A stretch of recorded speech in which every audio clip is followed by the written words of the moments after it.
विदर्भामध्ये, पूर्व विदर्भामध्ये वर्धा, नागपूर, भंडारा, गोंदिया, चंद्रपूर, यवतमाळ, त्याच्यानंतर वाशिम, हिंगोली, त्याच्यानंतर इकडं अमरावती, बुलढाणा, अकोला, अकोट, चांदूरबाजार, दर्यापूर,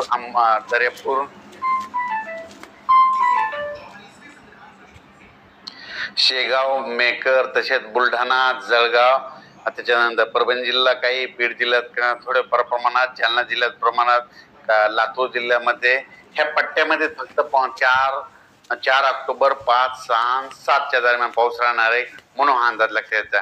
त्याच्यानंतर 7 तारखेच्या नंतर 8 ऑक्टोबर पासून परत ह्या भागातला देखील पाऊस निघून जायची तयारी ठेवणार आहे म्हणून हा अंदाज लक्षात यायचा.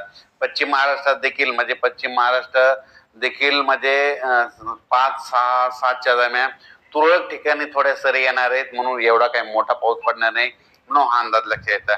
उत्तर महाराष्ट्रात देखील 5, 6, 7च्या दरम्यानच तुरळक ठिकाणी पाऊस पडणार आहे, खूप काही मोठा पडणार नाही म्हणून हे अंदाज लक्षात यायचा. 8 तारखेला मात्र राज्यातला बऱ्याच ठिकाणचा पाऊस निरोप घेणार आहे म्हणून हे अंदाज लक्षात यायचा.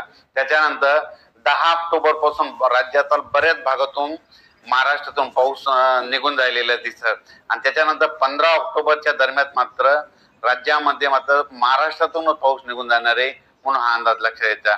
ज्या शेतकऱ्यांचं सोयाबीन काढणी चालू आहे त्या शेतकऱ्याला सांगू इच्छितो की तुम्ही 7 तारखेनंतर सोयाबीन देखील काढू शकता आणि आता उद्या देखील समजा 3, 4 तारखेपर्यंत दिवसात ऊन राहणार आहे तरी काढू शकता. फक्त 4, 5, 6च्या दरम्यान थोडं काय करायचं, दुपारपर्यंत काढायचं. एखाद्या तुरळक ठिकाणी स्थानिक वातावरण तयार होऊन पाऊस येतो म्हणून त्याच्यामुळे त्याची झाकण्याची देखील तयारी ठेवायची. पण राज्यात असा खूप काही मोठा पाऊस नाही म्हणून हा अंदाज लक्षात यायचा. म्हणजे जाता जाता काय होणार आहे, शेवटी मग हा पाऊस महाराष्ट्रातून 15 ऑक्टोबरला कायमचा निघून जाईल आणि 2 नोव्हेंबरला मात्र राज्यात तीव्र थंडी असणार आहे म्हणून हे अंदाज लक्षात यायचा. त्याच्यानंतर 7 आणि 8, 9 तारखेच्या दरम्यान राज्यात चांगली धुळी येणार आहे, धुरळी येणार आहे म्हणून हा अंदाज देखील लक्षात यायचा. सर्व शेतकऱ्याला सगळ्यात महत्त्वाचं सांगतो, 7, 8 तारखेला जी धुळे येईल त्याच्यामध्ये जाळे देखील धुळी येणार आहे. जाळे धुळी आले की समजायचं आपण तिथून 12 दिवसाला पाऊस निघून जातो म्हणून हे गणित कायमचं लक्षात यायचं. त्याच्यानंतर पावसाळा सुरू असला आणि सारखी आता 2-3 दिवस धुळी आली, आपण सकाळी उठलो आणि घरासमोर तर दिसेना, वाहन चालवत असलो, वाहनाच्या पुढे जर दिसत नसलं की समजायचं आता पाऊस निघून जाणार आहे म्हणून हा अंदाज लक्षात यायचा. काय झालं, महाराष्ट्रामध्ये पावसानं खूप म्हणजे इतका पाऊस झाला की नकोसा झाला. म्हणजे काही ठिकाणी अतिवृष्टी झाली, ढगफुटी झाली, सगळ्या शेतकऱ्यांचे पीक वाहून गेलं. मग आता नेमका पाऊस आता परत येणार आहे का अशी शेतकऱ्याच्या मनात भीती आहे. तर राज्यातल्या सर्व शेतकऱ्याला सर्वप्रथम आनंदाची बातमी, राज्यातला पाऊस मात्र आता निरोप घेणार आहे, वरून राज्यात निघून जाणार आहे म्हणून ही खास करून शेतकऱ्यासाठी आनंदाची बातमी. द्राक्ष बागायतदार शेतकऱ्यासाठी आनंदाची बातमी. काही भागातून 7 ऑक्टोबरला पाऊस निघून जाणार आहे, काही भागातून 10 ऑक्टोबरला निघून जाईल आणि 15 ऑक्टोबरला मात्र महाराष्ट्रातून पाऊस निघून जाणार आहे म्हणून हा अंदाज लक्षात यायचा. तरी मग राज्यात मग सध्या तरी पावसाचं काय वातावरण आहे, तर राज्यात आहे 2 ऑक्टोबर 2025, 2, 3, 4 तारखेपर्यंत आता चांगलंच दिवसा कडक सूर्यदर्शन राहील म्हणून हे अंदाज लक्षात यायचा. त्याच्यानंतर 4 ऑक्टोबर, 5 ऑक्टोबर आणि 6 ऑक्टोबरच्या दरम्यान राज्यामध्ये विखुरलेल्या स्वरूपाचा पाऊस पडणार आहे, खूप काही मोठा पडणार नाही म्हणून हा अंदाज लक्षात यायचा. म्हणजे अति मुसळधार तसा वगैरे काही पाऊस पडणार नाही, त्याच्यामुळे घाबरायची काही गरज नाही.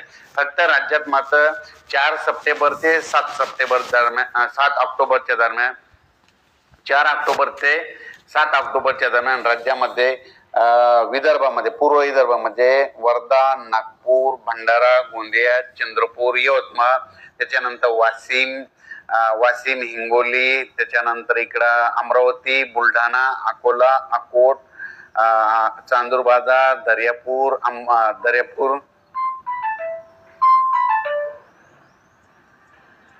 शेगाव, मेकर, तसेच बुलढाणा, जळगाव, त्याच्यानंतर परभणी जिल्हा, काही बीड जिल्ह्यात थोड्याफार प्रमाणात, जालना जिल्ह्यात प्रमाणात, लातूर जिल्ह्यामध्ये ह्या पट्ट्यामध्ये फक्त 4 ऑक्टोबर 5, 6, 7च्या दरम्यान पाऊस राहणार आहे म्हणून हा अंदाज लक्षात यायचा.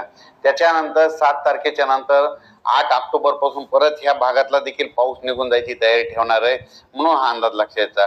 पश्चिम महाराष्ट्रात देखील म्हणजे 5, 6, 7च्या दरम्यान तुरळक ठिकाणी थोड्या सरी येणार आहेत, म्हणून एवढा काही मोठा पाऊस पडणार नाही म्हणून हा अंदाज लक्षात येतात.